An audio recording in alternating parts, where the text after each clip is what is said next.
Kamusta mga bata?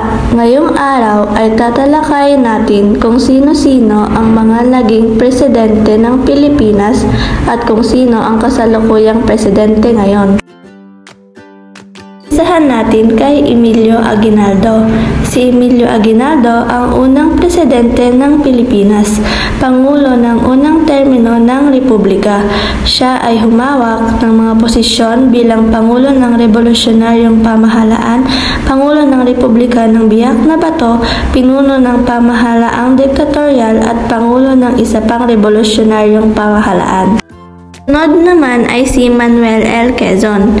Siya ay Pangulo ng Commonwealth ng Pilipinas mula 1935 hanggang sa kanyang kamatayan noong 1944. Siya ang unang Pilipino na namuno sa isang pamahalaan ng buong Pilipinas at itinuturing na pangalawang Pangulo ng Pilipinas pagkatapos ni Emilio Aguinaldo 1899 to 1901 na tinalo ni Quezon noong 1935 presidential election.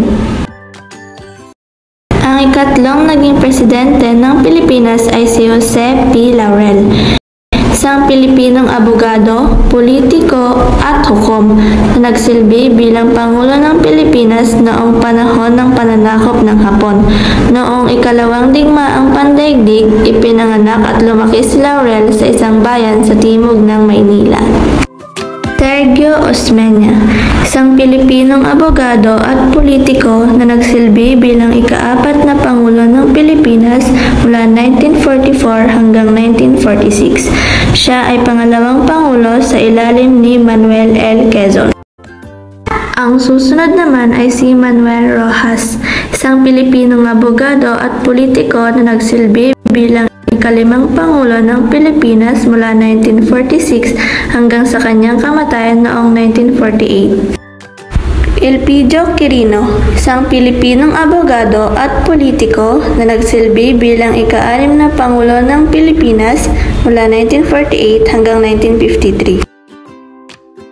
Si Ramon Magsaysay naman ay isang Pilipinong estadista na nagsilbi bilang ika-7 Pangulo ng Pilipinas mula Disyembre 30, 1953 hanggang sa kanyang kamatayan sa isang sakuna sa sasakyang panghimpapawid noong Marso 17, 1957. Carlos P. Garcia. Siya ay isang Pilipino na guro, makata, mananalumpati, abogado, opisyal ng publiko, politikal na ekonomista, gerilya at pinuno ng militar ng Commonwealth na ika-8 Pangulo ng Pilipinas.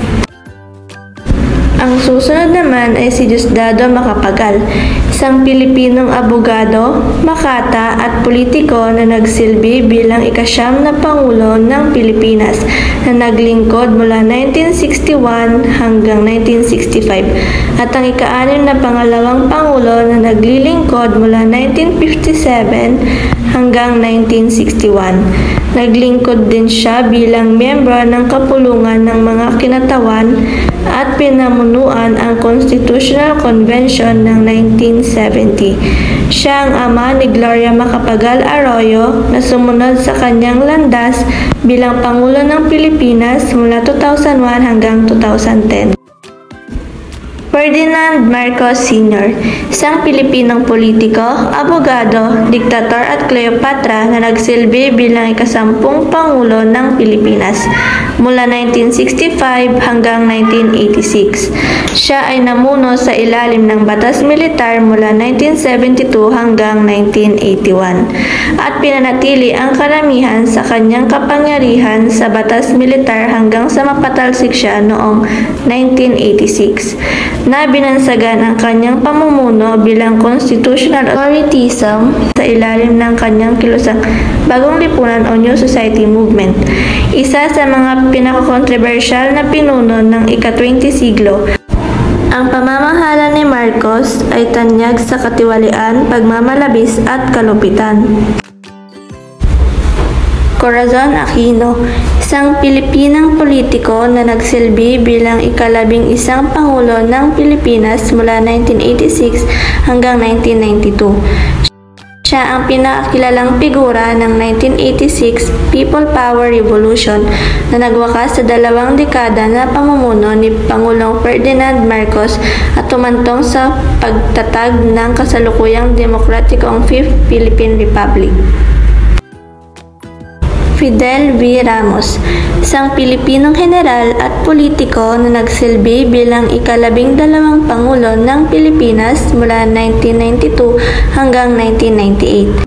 Siya lamang ang karerang opisyal ng militar na umabot sa ranggo ng 5-star general mula sa pangalawang tenyente tungo sa Commander-in-Chief ng Sandatahang Lakas. Si Ramos ay pinarangalan sa muling pagpapasigla at pagpapanibago ng internasyonal na kumpiyansa sa ekonomiya ng Pilipinas sa loob ng kanyang 6 na taon na panunungkulan. Joseph Estrada, isang Pilipinong politiko at dating artista. Naglingkod siya bilang ika-13 Pangulo ng Pilipinas mula 1998 hanggang 2001.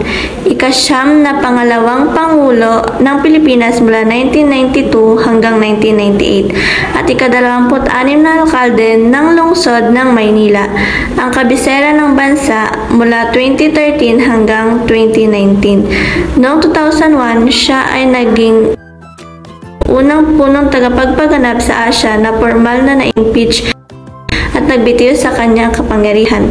Sa edad na 87, siya ang kasalukuyang pinakamatandang nabubuhay na dating Pangulo ng Pilipinas. Gloria Macapagal Arroyo, isang Pilipinong akademiko at politiko na dating nagsilbing ika-14 na Pangulo ng Pilipinas mula 2001 hanggang 2010. Siya ang pinakamatagal na Pangulo ng Pilipinas mula noong Ferdinand Marcos.